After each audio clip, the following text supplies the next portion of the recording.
दीदी जोहार जी। दीदी आपका क्या नाम हुआ? संध्या कुमारी। संध्या कुमारी ना।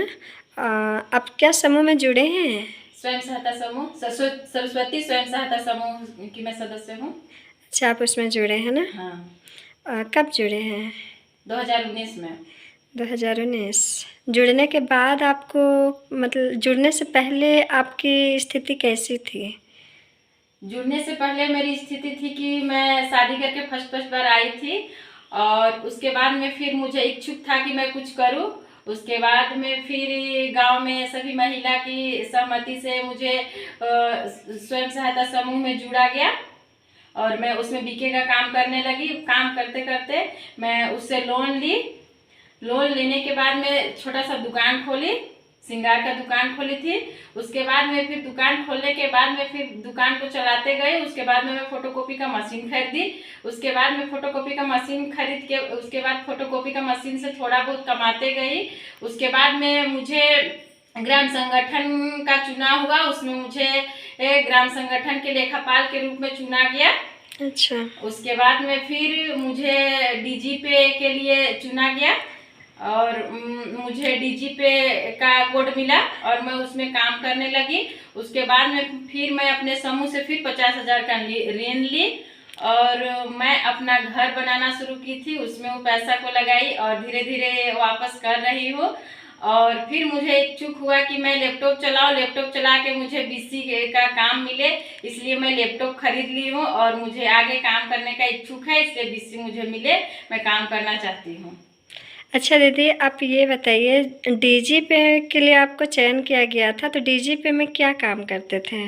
डीजीपे में लेन देन करते थे और ई-केवाईसी किए, लेन देन किए, पीएम किसान ई-केवाईसी।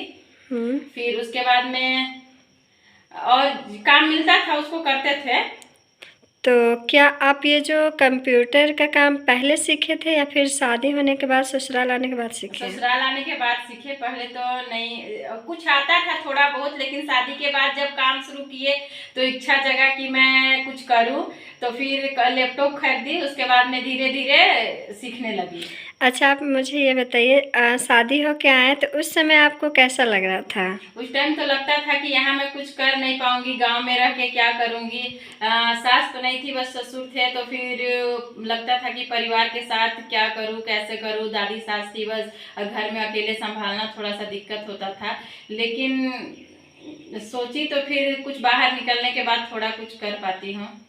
तो आप घर को संभाल पाते थे बाहर निकलने के बाद? हाँ, कर लेते थे, घर बाहर दोनों देखना पड़ता था। समय मेंटेन कर पाते थे? कर लेते थे। अच्छा। अच्छा दीदी, आप ये बताइए, आप जो डीजीपे में काम कर रहे थे और बीसी में करना चाह रहे थे, तो इस कार्य के लिए आपका पति का क्या सहयोग था? नहीं, वो तो चाहते थे कि तुमको इधर उधर मीटिंग सब जाना पड़ेगा, तुम घर कैसे संभालोगी। उनका रिएक्शन था कि तुम बस घर में रहो, इधर उधर मीटिंग सब मत जाओ, ऐसे बोल रहे थे। लेकिन धीरे धीरे देखे कि मैं मतलब काम करने के लायक हूँ, उस लायक, तो फिर मेरा साथ दिए। आज वो साथ देते हैं, कहीं भी ले जाते हैं। अच्छा, सपोर्ट करते हैं? हाँ, अभी तो सपोर्ट करते हैं। चलिए। अच्छा दीदी, इसमें महीना का इनकम कितना कर लेते हैं? लगभग महीना 10,000 हो जाता है दीदी। और चाहते हैं कि और आगे काम बढ़ाएं। अच्छा, और आगे बढ़ाना चाहते हैं? हाँ, और ज़्यादा काम करना चाहते हैं, जिससे हम ऊपर घर बनाना चाहते हैं। वो मेरा घर बन जाए और ऊपर में मेरा ये अंडरग्राउंड घर बना हुआ है, ऊपर में रूम बना ले दुकान का। और फिर चाहते हैं कि उसमें बीसी का कोड लेके और फिर दुकान खोले, अच्छा से चलाए। और चाहते हैं कि कम से कम में मंथली 50,000 रुपया हम मंथली कमाएं और परिवार को अच्छा से रखे, बाल बच्चे को अच्छे से रखे। बस। चलिए, बहुत अच्छा दीदी। तो आपका नाम तो संध्या दीदी है, संध्या है ना? हाँ, संध्या है, लेकिन सब कोई हमको बीसी सखी दीदी के नाम से ही जानते हैं। अच्छा, और आते हैं यहाँ ना? हाँ, आते हैं। तो ज़्यादातर किनका संख्या रहता है, दीदी लोग का या फिर बुजुर्ग लोग का? मतलब लेडीज लोग जो रहती है ना, बुजुर्ग लोग, वो लोग आती है ज्यादातर। अच्छा, वो समूह की दीदी लोग ना? समूह की दीदी और लोग, बुजुर्ग? और उनकी सास लोग जो होती है उनको लेके आते हैं। तो आप तो गांव में ही ये काम कर रहे हैं ना? हाँ, हम तो गांव में ही ये काम कर रहे हैं दीदी। चलिए, गांव वालों को सुविधा हो जाता है आप जब यहाँ काम कर रहे हैं तो? हाँ, मेरे काम करने से गांव वालों की काफी सुविधा हो जाती है। चलिए, बहुत अच्छा।